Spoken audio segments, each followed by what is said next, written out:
Good morning, students. Welcome you all to my YouTube channel PEC Academy Kurukshetra.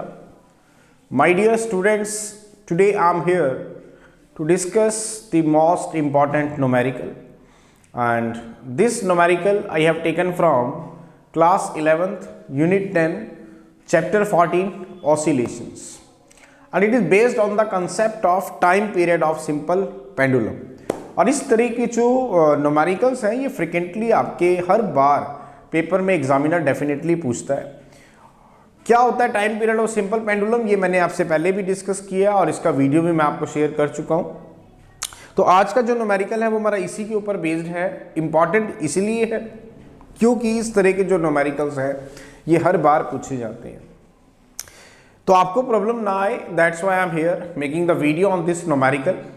And as early as possible I will upload this video on my YouTube channel PEC Academy Kurukshetra, and from there you can see the numerical and see it how to solve these types of numericals if it will asked by the examiner in my final exam. तो चले start करते हैं ना. What is the numerical? The numerical is on my back screen. The numerical is the length of a second's pendulum on the surface of the earth is 1 meter. Now what will be the length of a second's pendulum on the moon? I am again repeating, the length of a second's pendulum on the surface of the earth is 1 meter. What will be the length of a second's pendulum on the moon? Second pendulum ये मैं आपसे पहले भी discuss कर चुका हूँ और मैंने आपको बताया था कि जो सेकेंड पेंडुलम होते हैं इसकी जो टाइम पीरियड होता है ऑसिलेशन का दैट इज 2 सेकेंड. इसका वीडियो भी मैंने आपको शेयर किया था. तो आज का कुछ न्यूमेरिकल हमारा ऐसे ही है. वो क्या कह रहा है, हमें ध्यान से देखें. वो कह रहा है कि जब हम अर्थ की सरफेस पे बात करते हैं और सेकंड पेंडुलम की मैं बात करता हूं तो उस केस में जो उसकी लेंथ है अर्थ की सरफेस के ऊपर वो 1 मीटर है. उसी ही पेंडुलम की लेंथ आप मुझे मून के ऊपर बताएं. क्या कहा उसने? एक सिंपल पेंडुलम है जिसकी लेंथ जो है अर्थ की सरफेस पे 1 मीटर है, उसी ही पेंडुलम की लेंथ आपने मुझे मून के ऊपर बतानी है. तो चले स्टार्ट करते हैं. सबसे पहले तो हम फॉर्मूले को डिस्कस कर लेते हैं. Now what is the time period of a simple pendulum? Time period of a simple pendulum, ये मैं आपसे बहुत बार डिस्कस कर चुका हूं. Now what is the time period of a simple pendulum? That is t is equal to 2 pi root L by G. Now what is t? That is the time period of the simple pendulum. L is the length of the simple pendulum, wire जिसपे metallic Bob hang की गई है, and G is the acceleration due to gravity. चले सबसे पहले हम किसकी बात करते हैं? अर्थ की बात करते हैं.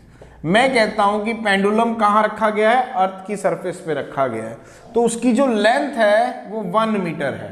सेकेंड पेंडुलम की बात हो रही है तो time is 2 second is equal to 2 pi root L है आपके पास 1 metre by g. G is the acceleration due to gravity on the surface of the earth.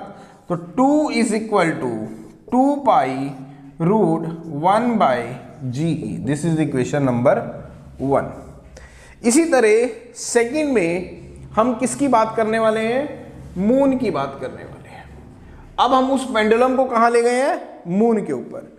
And you know that moon की जब हम बात करते हैं तो मून के सरफेस पे जो हमारी ग्रेविटी होती है वो अर्थ के सरफेस की ग्रेविटी का 1/6 होती है. ये हम पढ़ चुके हैं. The value of gravity on the surface of the moon is 1/6 of the gravity on the surface of the earth. मैंने क्या बताया कि मून के ऊपर सरफेस पे जब आप ग्रेविटी की बात करेंगे तो वहां पे जो ग्रेविटी होती है वो अर्थ की सरफेस पे जो ग्रेविटी होती है उसका 1/6 होती है. The gravity on the surface of the moon is 1/6 of the gravity on the surface of the earth. तो मून के लिए टाइम पीरियड निकालते हैं. तो time period on the surface of the moon is 2 pi root L dash कह देता हूं मैं वहां पे. Length of the simple pendulum इससे L dash that is G M. Put करेंगे again, this is 2 second that is 2 pi root L dash. Now what is G M, that is G E by 6। तो इसका मतलब 2 is equal to 2 pi root L dash 6 L dash by ji e. This is equation number 2। तो divide करेंगे equation 1 को equation 2 से, divide equation 1 by equation 2, we get, करें divide तो 2 is equal to 2 pi root 1 by ji E divided by 2 is equal to 2 pi root 6 L dash by ji E. दोनों को divide कर रहे हैं, देखिए ध्यान से, 2 से 2 कट गया, 2 पाई से 2 पाई कट गया, तो 1 is equal to square root of now 1 by ji E into G E by 6 L dash. तो जी ई से जी ई कट गया and it comes out to be 1 by 6 L dash. Taking square root on both side, तो 1 is equal to 1 by 6 L dash. तो यहां से हमारे पास L dash is comes out to be 1 by 6 metre. इसका मतलब जो आपकी लेंथ जो होगी सिंपल पेंडुलम की on the surface of the moon is 1 by 6 होगी। मीन्स अगर आपने अर्थ की सरफेस पे जो पेंडुलम रखा है उसकी लेंथ अगर 1 मीटर है, तो जब हम उसी पेंडुलम को वहां पर लेके जाएंगे मून के ऊपर, तो उसकी जो लेंथ है सेकेंड पेंडुलम की वो 1 बाय 6 मीटर होगी। So this is the numerical, बड़ा ही इंपॉर्टेंट था और पेपर में जो इस तरह के न्यूमेरिकल्स हैं वो आपके पूछ लिए जाते हैं, तो आपको प्रॉब्लम ना आए, that's why I am here making the video on this numerical and as early as possible I will upload this video on my YouTube channel PEC academy Kurukshetra. अच्छा, वन मोर थिंग ध्यान से देखें, अगर 1 by 6 metre को आप solve करना चाहते हैं तो आप इसे फर्दर भी सोल्व कर सकते हैं। The value of L dash is comes out to be 0.17 metre.